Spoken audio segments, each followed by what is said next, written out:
पनि जान्छु। सानीको बा किन साउ कहाँ खाली हात जानु हुँदैन, यहाँ बारीको गोलीमा ल्याइदिएछ, अलिकति लगिदिनुहोस् न। म देखिनु ले त ले नआइदिनु न, म पनि जान्छु। ल त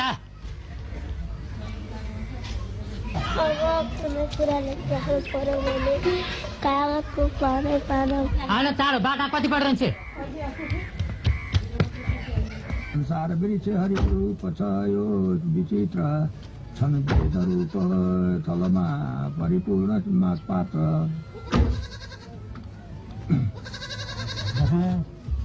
एकछिन कहाँ आयो घरबाट एक बेलाबाट भयो कि कति कामले आयो कृष्ण? खोइ त्यही अस्ति हजुरलाई बिन्ती गरिराखेका थिएँ। ए हो त नि, तिमीले कति भने अरे 500 होइन? त्यही 500देखि अहिले गर्दा टर्दै गर्थ्यो, त्यसैले हजुरलाई दुःख दिनु नआएको म। के को दुःख, गाउँघरको धर्मै हो। ए खुर्माने कालो बना बना।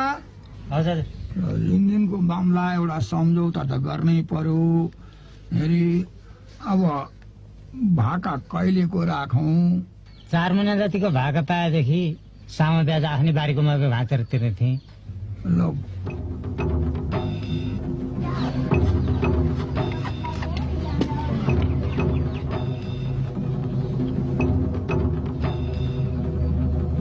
यो 4 महिनाको भाका राखिदिएको छु। लो हिसाब गर, लो कुर्बानी हिसाब गराऊ।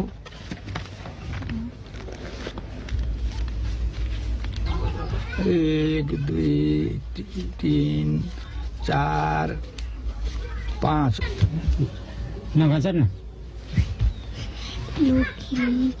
चलो चलती कारो 1,000 5,000 अक्षरमा 5,000।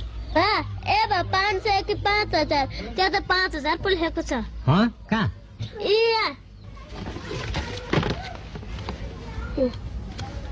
ए हो त रहेछ। ल बुढो भएपछि आँखाले पनि अलि धर्मर भयो, हात पनि लगपगाएछ। एउटा सुन्न कहाँबाट व्रत परेछ? अक्षरमा पनि 5,000 भनेर लेखेको छ।